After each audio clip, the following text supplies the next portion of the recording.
Harris. And this is the Collier County. Start over. Start over. Yeah. Hello, everybody. My name is Kenneth Hardcastle, I'm Anna Harris. and this is for the Collier County Public Library Virtual Book Club. We're here to discuss The Dutch House by Ann Patchett. So, before Danny was born, his father Cyril surprised his wife Elna with The Dutch House, a palatial old residence from 1922. With this humongous blunder, the courses of everybody's lives were set. Elna fled for India when she could no longer take it. Danny's sister Maeve raised him in their mother's stead, and Cyril married Andrea, who always wanted this house. Small disagreements become large rifts over time, and then Danny and Maeve return to the Dutch house again and again in their minds and in person, piecing their memories together and trying to make sense of how they got where they are. What did you think? I liked it. I thought it was a very accessible read. I enjoyed going through it. Read really quickly, actually. Sure did. Yeah. So there were no parts that felt like it was lagging or slow or stodgy. This is the first book I've read by Ann Patchett, which is something because maybe I'm being a bad librarian for not having read Ann Patchett before, but I mean, she's had a lot of big books out like Bel Canto and The Year of Wonders. Commonwealth. Commonwealth, yes. But no, I really like this book. I loved that they made a cover specifically for this book, the painting of Maeve when she was a young girl. I mean, it's exactly how it's described in the book, Yes. down to the wallpaper behind her.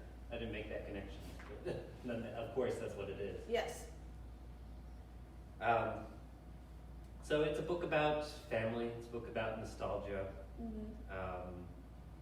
It's about the paths life takes and how decisions people make compound over time. Right.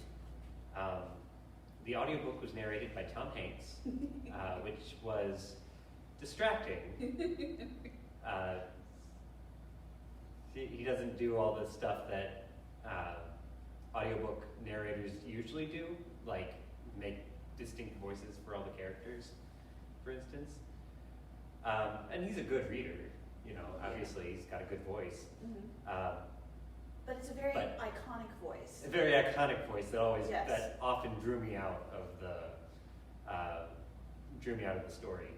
I was thinking about him instead of what he was saying. I could also still hear him after I switched to the book version, so that was weird. Oh dear. For me, I kind of thought the book was a 3 out of 5. I didn't get too invested in the characters. No, I didn't really either, unfortunately. I mean, I liked Danny and Maeve, and I felt empathy for them, but I don't know. There was the fact that Danny went to medical school just to spite his stepmother. He went to medical school Because of his Maeve sister. wanted to spite his stepmother. Yes. Right. And then he never did. I mean, obviously, he didn't want to do that. He did it to oblige his sister, and then he went off and did whatever he wanted. And I'm just like, I just felt that was, I mean, it's part of the story, and that's fine, but that irked me a little bit. That's fair. Yes. But let's take a look at the questions we had. Okay. Question 1. What are the many and varied details of the Dutch house? Rooms, stairways, architectural specifics, furniture, etc. Well, Ann Patchett really described this house in a great amount of detail. The thing that most stands out to me is basically all of the glass on the bottom floor, where it's like floor to ceiling windows all across the front, all across the back. You can see right through it to the backyard. And it's funny, I picture it in my head, and I picture a tree growing right next to it, so it's almost like a tree house. And I know that's not right, but that's just the way it came up in my head. Mm-hmm. So, but I mean, it sounded absolutely beautiful, gorgeous, stunning, all that stuff with all the original furniture and decorations from the Van Hobecks, I believe. I can't remember. So it was pronounced Van Hubeke. Hubeke, okay. Yes. Yeah, so she's not shy about the details, like you said. Nope. There's lots of them, marble, glass, mantles and balusters. And Yes, the all those Delftware architectural mantelpieces. terms. And then the rooms, obviously, upstairs, the bedrooms, there was a big brouhaha about that when, So the two most important parts, yes, the way that the house really makes itself known in the story, are the scuffle about Maeve's room, which is given to when Norma. the stepmother comes in, is gives her room away to her older daughter, Norma, and that was a choice made to everybody's dismay. Yes. Nobody liked that. Not even Norma liked that. Right. And the other big important thing were the portraits. Right. The portraits of the Van Dubeks. The portrait They of, were it's gone, but the portrait that was on the cover of the book of Maeve. So the Van Dubeks, so Cyril bought the house as is with all of the Van Dubek stuff. They died before the book began, and so he bought it wholesale like Right. that. All their clothing, Oh, jewelry, everything was still in the Clothing, house. jewelry, dishware. Mhm. And then the portraits loomed over the foyer, like they were watching over the residence. And Mhm. so he would often describe those and how the Van Dubeks still cast their shadow over the house. Mhm. It was Not named in the a Dutch house. sinister way Not necessarily. not sinister. No, like, but more of an austere yeah. gaze. And then Maeve's portrait as a 10-year-old, as on the cover, also figured heavily into the family mythology. Mhm. So those are the important details, really. Mhm. Question number 2, or anything else about No, the room? I'm good. Yeah. What is the relationship between Maeve and Danny? What explains the longevity and power of their support for one another?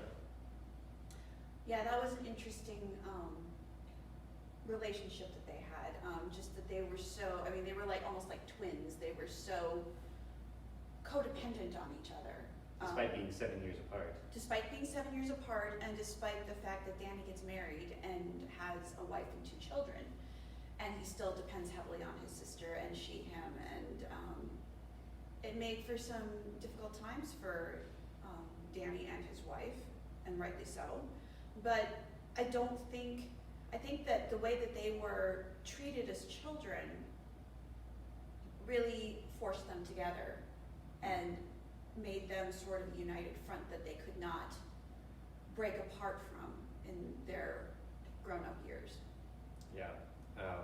With an absent mother and a distant father, they really had to. And then a dead father. They really had to rely on themselves and each other. They didn't, but because they had a loving, couple of loving caretakers there, Sandy and Jocelyn. They were good people and constant companions for them. So they didn't have to rely entirely on themselves. But still, that was kind of how they came to see each other, and that's how they developed that codependent situation they had. Maeve really mothers Danny in the absence of her own, and exerts influence to make him go to church, for instance, or Medical school. go to medical school, most relevantly. And then he's devoted to her too, coming quickly to her side when in need, even though Celeste doesn't like that. No. It was really fun to stop a marriage fight by saying the alternative is that his sister comes and visits instead. Right, yes. It's like, what am I saying? Okay, yeah, go ahead, fair enough. Right. And then they dwell on the past together. They do tend by to. parking outside the Dutch house. They tend to brood over the past by parking outside the Dutch house, yes. Yeah. It's not the healthiest version of No. therapy, No, it's not. but Especially since there's a lot of smoking involved. It's not good for anybody. more on that later. It's a Yes. really interesting thing. Okay. But yeah, it seems Seems to work for them. Mm. Question 3. Yeah, go for it. What is Cyril Conroy like? How might specific behaviors and decisions of his have influenced Maeve and Danny? Okay, well, Cyril is the father, and he is the one that dies when Danny, the younger boy, is 15. He has a heart attack, climbing up 6 flights of stairs with his bad knee that his bum knee he got in the war, and his dodgy heart. And he was very much into real estate development, which was how he made his money. And he brought Danny along with him to pick up rents on the first Saturday of every month. So he would drive around to all of the rental properties that he had. And Danny was very much influenced by this, and this is what made him go into it himself later on after he finished medical school. Jumped right from medical school to buying property. Mm-hmm. Nothing in between. You got to start. They both got their starts in much the same way. Danny learns later. Yeah, that's true. In that they were speculating on land use with Mhm. some inside information, Mm-hmm. and that allowed both of them to basically get started in the real estate business. They didn't learn that until later, and was really surprised by it. I guess it didn't really occur to me that much, but yeah, you're absolutely right. Yeah. Mm-hmm. So yeah, Cyril trains Danny to basically take over his empire when he's gone. How And does he influence Maeve, do you think? Danny never gets to do that, but he still takes on the real estate bug. Sure. Also another thing for Danny Yes. is that he surprises his wife with a house she never asked for. Yes. Like, that, of that, all that was that was funny. Of all the mistakes to make, Of all the mistakes to make, make the big one. why would you do that? So for Maeve, it's harder to tell, since the story is told by Danny. We don't get Maeve's complex inner life. We get some of it, but But we don't see her spending a lot of time with her father Right. while he's still alive. so the things that I think she gets from him are immense stubbornness. Mm. So they're both really hard as nails like that. Skill for numbers, Mm-hmm. because that's the career she goes into, bookkeeping. And I think Cyril had a good sense of that. Mm-hmm. Yes, I would agree with that. And then on a more personal level, I guess, fascination with the house. Mm-hmm. Because I think that I don't think Danny was fascinated by the house He didn't as seem much to as be. his sister No. was. No. And then love for Elna Conroy. Right. Because Danny absolutely missed out on that. Yes, he did. He never remembered his mother. She left when he was too young for him to remember. So Right, you don't miss what you never knew. right. Yes. So that's another thing that Maeve and her father share. Yes, that's true. Anything else? Well, a healthy dose of heart disease. Yes. Yes. Yeah. Exactly. Yeah, a happy thing. But there you are. Another thing Danny gets is a strong resemblance to him. Yes. Uh, Yes. Because they keep mentioning that. They keep mentioning that he looks just like his father when he gets older. Yes. It's a fun thing that you get in a book that spans such a long time, spans 40 years or so. So you get characters to grow up and see Mhm. how things affected them, and see how generational influences like that happen. Question 4. Go for it. What are Fluffy's various evolving roles in the Dutch house, and what is her influence on Maeve and Danny? Can I just say, when I was putting together the questions, I had not read the book yet, and I'm like, Fluffy? Is Fluffy? Really? There's a character named Fluffy, and it's not an animal? But yeah, no. Where were we going with that? What about Fluffy? What does she do, and What how does does she she do? influence Maeve Oh. and Danny? Well, she is the initial nanny to Maeve and Danny when Danny is very young. Like, I think 2 is when she gets fired for causing an accident that He gives was him a scar. 4. 4? Yeah. Okay. Giving him a scar on his face somewhere. I don't remember exactly. On his chin, maybe. Around his eye, I think. Was it around his eye? Okay. Yeah, Yeah, something. She hit him with a spoon. It was an accident, but Maybe. Who knows?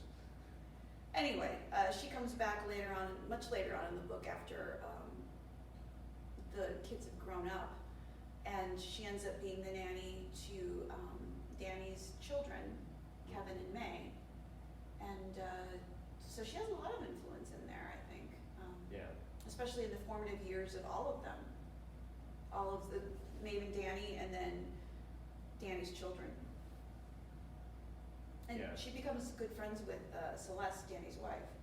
Right. Right. Yeah. She was also the caretaker of Mrs. Van de Geyck. That's right, she Van was. de Geyck. And so she came with the house.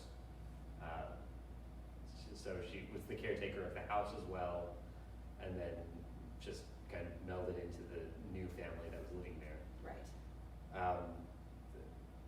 After she was fired, she comes back like some 25 years later. So she tells Danny that Elna's still alive. Right, she spills the beans on his mom. Which was a big shock to him, because why would she never come back and see him? And he realizes he had seen her before, but she doesn't get back into their life Until the very end of the book. until much later. Yeah. Which really offends Danny. Very much so. He never really works through that Right. in the book. I mean, And so he Fluffy's- does halfway, but not completely resolves it. And so Fluffy's kind of the harbinger of that, Yes. and still has influence on Danny through his children, and is kind of the first connection he has with his mother. Yeah. Oh. Flick here. Yeah, that'll help. Maybe. Eventually. There we go. Okay. All right, question 5. Yes. What might be the significance of Maeve receiving a box of matches and instructions for how to light a fire from her mother on her birthday? I know you want to talk about this one, so go ahead. On her 8th birthday.